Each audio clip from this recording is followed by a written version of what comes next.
रामपुर का घमासान मतदान के बाद निपट गया है, अब बस नतीजा आना बचा है। लेकिन जो सबसे ज़्यादा चर्चा हो रही है वो इस बात को लेकर नहीं कि कौन जीतेगा या कौन हारेगा, बल्कि इस बात को लेकर ज़्यादा लोग बहस कर रहे हैं कि मतदान का प्रतिशत इतना कम रहने के पीछे की वजह क्या है। आदाब, नमस्कार, मैं वसीम अख्तर और आप देख रहे हैं द लीडर हिंदी।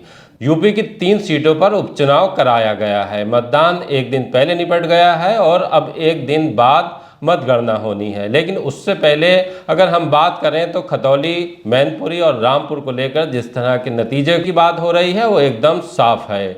ज़्यादातर समीक्षक बता रहे हैं और एग्जिट पोल आ चुका है कि तीनों सीटों पर कौन जीतने जा रहा है। अगर हम रामपुर की बात करें तो रामपुर में भी बदलाव को लेकर ज़्यादा आवाज़ें सुनाई दे रही हैं। लेकिन मतदान के एक दिन बाद जिस तरह की बेचैनी रामपुर में देखी गई है वो इस बात को लेकर है कि आखिर वोटिंग परसेंट इतना कम क्यों रहा है। तमाम तरह की बातें हो रही हैं। फिलहाल कोई खुलकर नहीं बोल रहा है। कुछ वीडियो और ऑडियो भी वायरल किए जा रहे हैं और ये बताया जा रहा है कि रामपुर में मतदान वाले दिन क्या हुआ था। लेकिन ये तमाम चीज़ें अब पीछे छूट चुकी हैं और अब सिर्फ ये फैसला होना है कि 8 दिसंबर को कौन जीतने जा रहा है। काफ़ी लोगों ने कह दिया है, अगर हम आकाश सक्सेना और हनी की ज़ुबानी जाने जो भारतीय जनता पार्टी के कैंडिडेट हैं, वो भी कह चुके हैं कि 44 साल बाद बदलाव होने जा रहा है।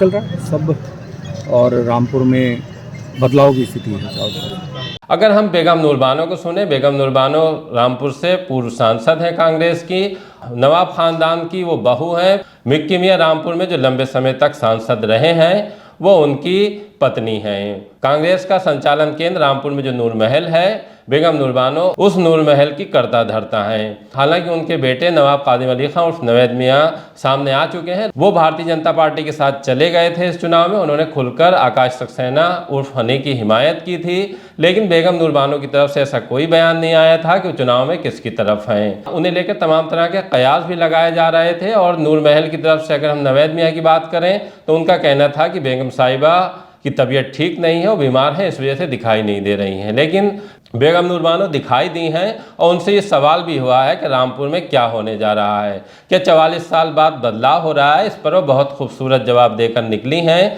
और उन्होंने एक तरह से ये साफ कर दिया है कि जो बेटे की उनकी लाइन है नवेद मियां की, वो उस लाइन पर नहीं चल रही हैं। अच्छा, आपको लगता है इस बार किस तरीके से बदलाव होगा रामपुर में? जो 45 साल तक इस सीट पे जो 45 साल से इस सीट पे राज करते थे, क्या वो दोबारा आएंगे या उनके अलावा दूसरा कोई बैठेगा? देखो, जो भी हो मैं ये दुआ करती हूँ कि अच्छा हो रहा है। अच्छा, ठीक है। बहरहाल अब 8 दिसंबर को चुनाव का नतीजा आने वाला है।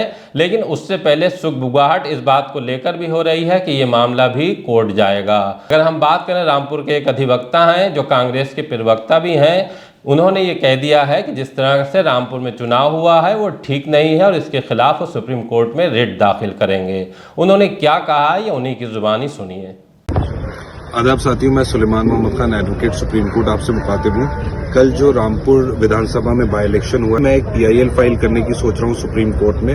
और मैं गुजारिश करूंगा जिन लोगों को वोट नहीं डालने दिया गया, जिनके साथ ज्यादती हुई, वो सारे लोग मुझे मेरे फेसबुक मैसेंजर पे अपनी डिटेल्स और शिकायत भेजें। हम इस लड़ाई को लड़ेंगे और मुझे उम्मीद है कि अगर हम साबित कर पाए कि अनफेयर इलेक्शन है जो हुआ है तो हम जीतेंगे। बहुत बहुत शुक्रिया।